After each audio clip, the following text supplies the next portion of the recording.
Assalamualaikum warahmatullahi wabarakatuh. Hello everyone, my name is Anissa Tri Subrobowati, and here I will explain about introducing to linguistic, a branch of linguistic, and the example. So let's go. What is linguistic? What kind of linguistic? Linguistic is the scientific study of language. It involves an analysis of language form, language meaning, and language in context, as well as analysis of the social, cultural, historical, and political factors that influence language. Linguistic is the study of language, how it is put together and how it functions. Various building blocks of different types and size are combined to make up a language. Sounds are brought together and sometimes when this happens, they change their form and do interesting things. Words are arranged in a certain order, and sometimes the beginnings and endings of the word are changed to adjust the meaning. Then the meaning itself can be affected by arrangement of word and by knowledge of the speaker about what the hearer will understand. Linguistics is the study of all of this. There are various branches of linguistics which are given their own name, some of which are described below. Phonetics is the study of the sound of speech. It includes understanding how sounds are made using the mouth, nose, teeth, and tongue, and also understanding how the ear hears those sounds and can tell them apart. A study of phonetics involves practicing producing sometimes exotic sound and figuring out which sound you heard. The waveform of each sound can be analyzed with the help of computer programs. In a sign language, phonetics refers to the possible shapes, movements, and use the physical space. By classification of speech, we focus on the sorting of speech sounds into categories which can be seen in what is called the International Phonetic Alphabet. The International Phonetic Alphabet is a framework that uses a single symbol to describe its distinct sound in the language and can be found in dictionaries and in textbooks worldwide. Phonology. Phonology is a branch of linguistics that studies how language or dialects systematically organize their sounds or sign in a sign language. The term also refers to the sound system of any particular language variety.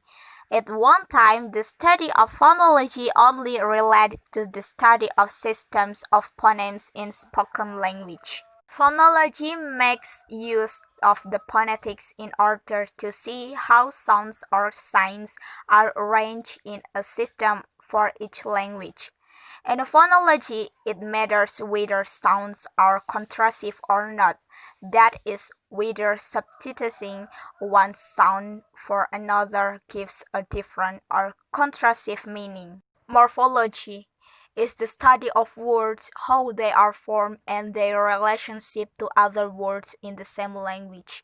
It analyzes the structure of words and the parts of words, such as stem, root words, prefixes, and suffixes.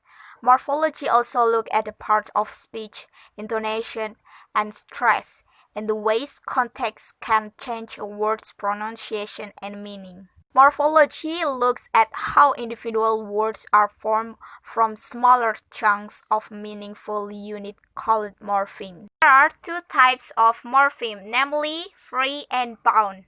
Free morpheme can stand alone with a specific meaning. For example, eat, date, wake. And the bound morpheme cannot stand alone with meaning. Morphemes are comprised of two separate classes called A, bases or roots, and B, affixes. A base or root is a morpheme in a word that gives the word its principal meaning. An example of a free base morpheme is woman in the word womanly.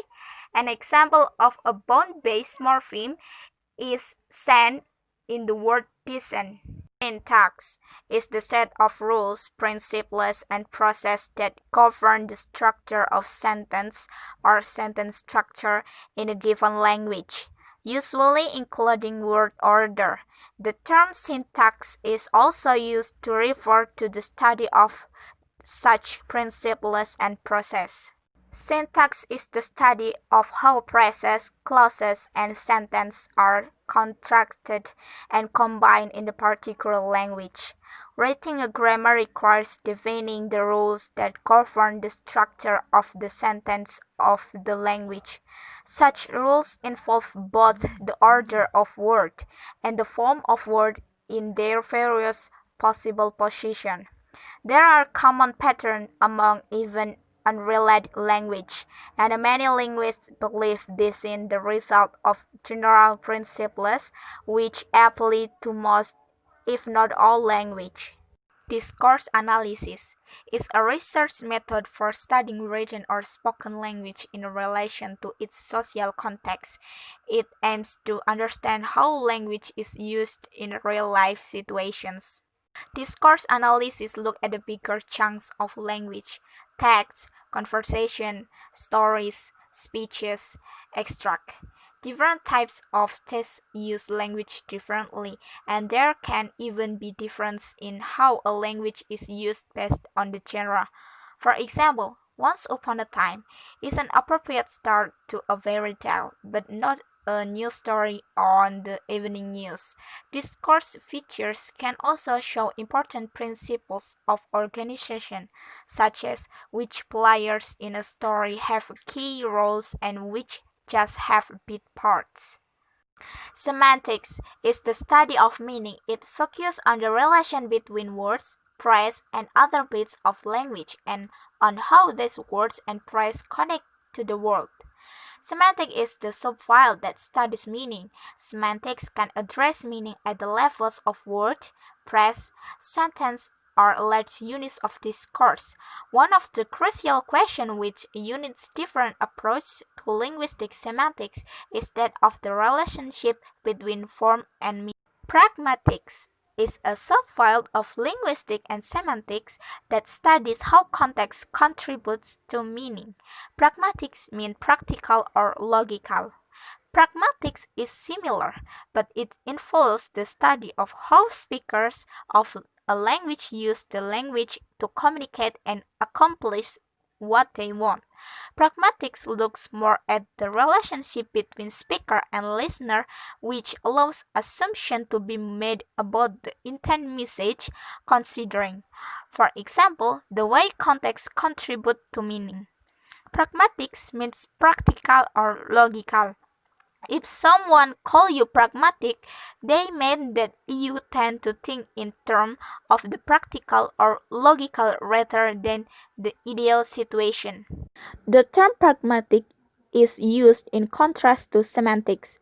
Semantics has to do with the actual definition of a word or text.